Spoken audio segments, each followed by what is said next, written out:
कि कानून के निर्माण के समय ही ये तय कर दिया जाता है कि वो कानून कब तक प्रभावी रहेगा। यानी एक तरह से कानून के निर्माण के समय ही उसकी उम्र, उसके एक्सपायरी डेट तय कर दी जाती है। कानून 5 साल के लिए है, एक कानून 10 साल के लिए है, तय कर लिया जाता है। जब वो तारीख आती है तो उस कानून की नई परिस्थितियों में फिर से समीक्षा होती है। भारत में भी हमें इसी भावना को लेकर आगे बढ़ना है। ईज ऑफ जस्टिस के लिए कानूनी व्यवस्था में स्थानीय भाषा की भी बहुत बड़ी भूमिका है। मैं हमारी न्यायपालिका के सामने भी इस विषय को लगातार उठाता रहा हूं। इस दिशा में देश कई बड़े प्रयास भी कर रहा है। किसी भी नागरिक के लिए कानून की भाषा बाधा न बने, हर राज्य इसके लिए भी काम करे।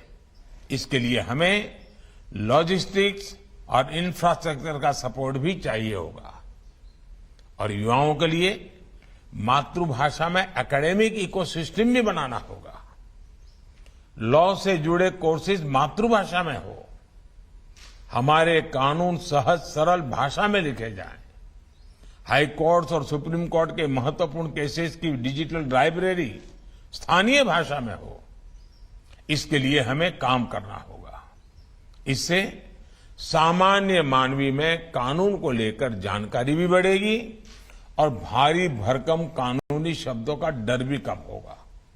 साथियों, जब न्याय व्यवस्था समाज के साथ साथ विस्तार लेती है, आधुनिकता को अंगीकार करने की स्वाभाविक प्रवृत्ति उसमें होती ही है, तो समाज में जो बदलाव आते हैं वो न्याय व्यवस्था में भी दिखते हैं।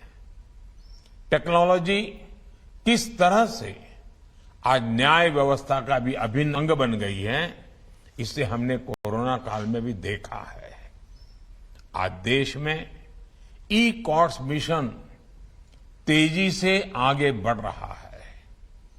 वर्चुअल हियरिंग और वर्चुअल पेशी जैसी व्यवस्थाएं अब हमारे लीगल सिस्टम का हिस्सा बन रही है।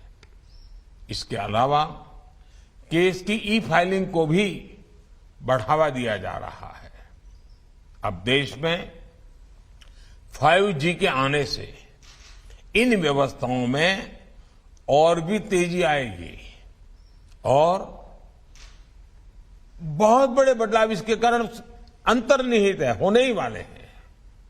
इसलिए हर एक राज्य को इसे ध्यान में रखते हुए अपनी व्यवस्थाओं को अपडेट और अपग्रेड करना ही पड़ेगा। हमारी लीगल एजुकेशन को टेक्नोलॉजी के हिसाब से तैयार करना भी हमारी एक महत्वपूर्ण लक्ष्य होना चाहिए।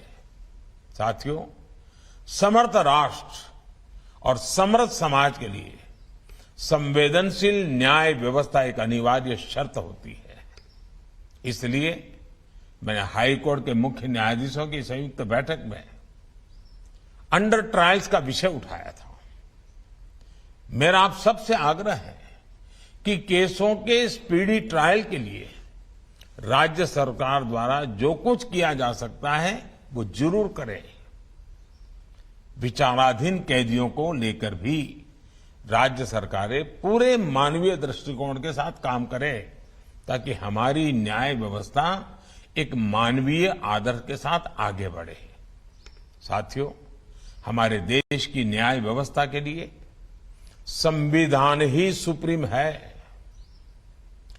इसी संविधान की कोख से न्यायपालिका, विधायिका और कार्यपालिका तीनों का ही जन्म हुआ है।